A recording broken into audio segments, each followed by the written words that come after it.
In the previous lesson, our Supernode examples used only independent voltage sources. Today we keep the same nodal analysis framework, but one source value now depends on another circuit variable. That changes one thing and only one thing. After writing Kirchhoff's current law, we must express the dependent source through its controlling voltage or current. Example 1 is a dependent source nodal analysis problem without a supernode.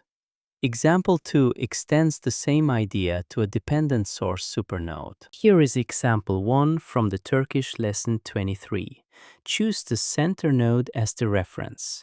Call the left node voltage V1 and the top node voltage V2. The controlling voltage Vx is measured across the top 1 ohm resistor, positive on the left and negative on the right, so Vx will equal V1 minus V2. The left node connects to that 1 ohm resistor, a half ohm resistor to reference, and a dependent current source of 3 Vx pointing into the reference node.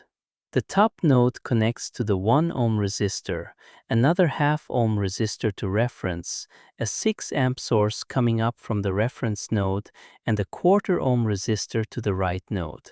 Because the 30-volt source has its positive terminal at the reference side, the right node is fixed at minus 30 volts. Our goal is Vx. Start with Kirchhoff's current law at the left node.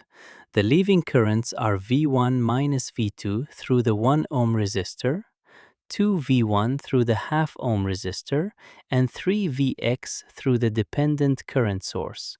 So the equation is V1 minus V2 plus 2 V1 plus 3 Vx equals 0, which simplifies to 3 V1 minus V2 plus 3 Vx equals 0. Now write Kirchhoff's current law at the top node. The leaving currents are V2 minus V1 through the 1 ohm resistor, 2 V2 through the vertical half ohm resistor, and 4 times V2 plus 30 through the quarter ohm resistor. The 6 amp source enters the top node, so it contributes minus 6 in the leaving current equation. This gives negative V1 plus 7 V2 equals negative 114.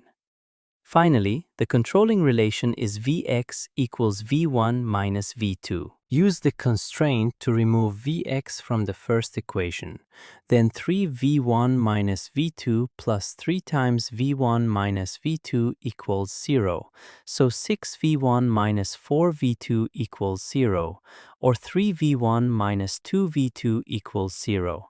Solve this with negative V1 plus 7V2 equals negative 114. The result is V2 equals negative 18 volts and V1 equals negative 12 volts. Therefore, Vx equals V1 minus V2, which is 6 volts. So even with a dependent current source, the nodal analysis structure stays the same. We only add the controlling relation. Now example 2 from the Turkish lesson 24. Take the bottom wire as the reference. The left resistor voltage is labeled V, so the left node voltage is simply V. On the right, the 1 ohm vertical resistor has voltage V1, positive at the top node and negative at the middle right node. The current I1 is defined leftward along the bottom wire, so through the left 1 ohm resistor we have I1 equals negative V. Two voltage sources connect the left, middle, and right nodes in one chain, a 6-volt independent source between the left and middle nodes, and a dependent voltage source of 4I1 between the middle and right nodes. That means those 3 nodes form one extended supernode. Outside the supernode, the top node connects through a 2 ohm resistor to reference and through a 6 amp source toward the left node. Our targets are V and V1. First, write the source constraints. From the 6-volt source, VA minus VB equals 6. From the dependent voltage source, VC minus VB equals 4I1. But I1 equals negative V, so this becomes VC minus VB equals negative 4V. Now write Kirchhoff's current law at the top node. The leaving currents are Vt over 2 Vt minus Vc through the 1 ohm resistor, and 6 amperes through the source that points left.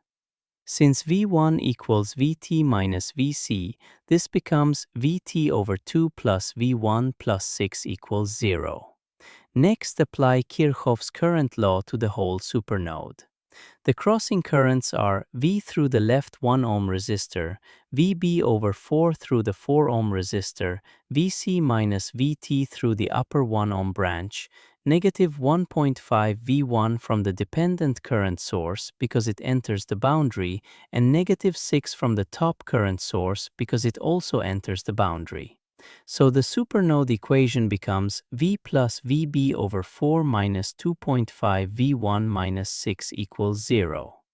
Using the source constraints, we get Vb equals V minus 6, and the top node relation reduces to V1 equals V minus 2. Substitute Vb equals V minus 6 and V1 equals V minus 2 into the supernode equation.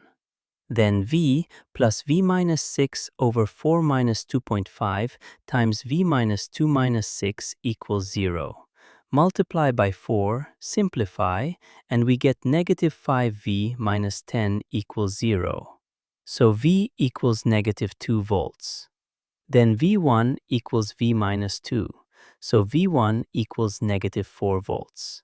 The internal nodes are also easy to recover.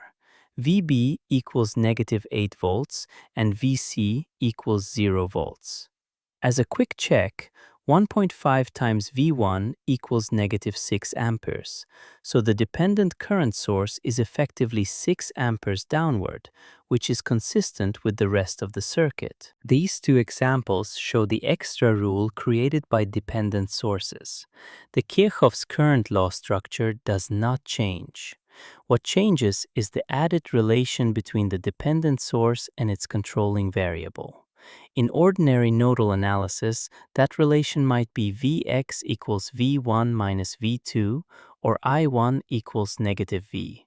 In a supernode problem, we still count only currents that cross the boundary, but every dependent source inside the boundary must be translated into node voltage relations before solving.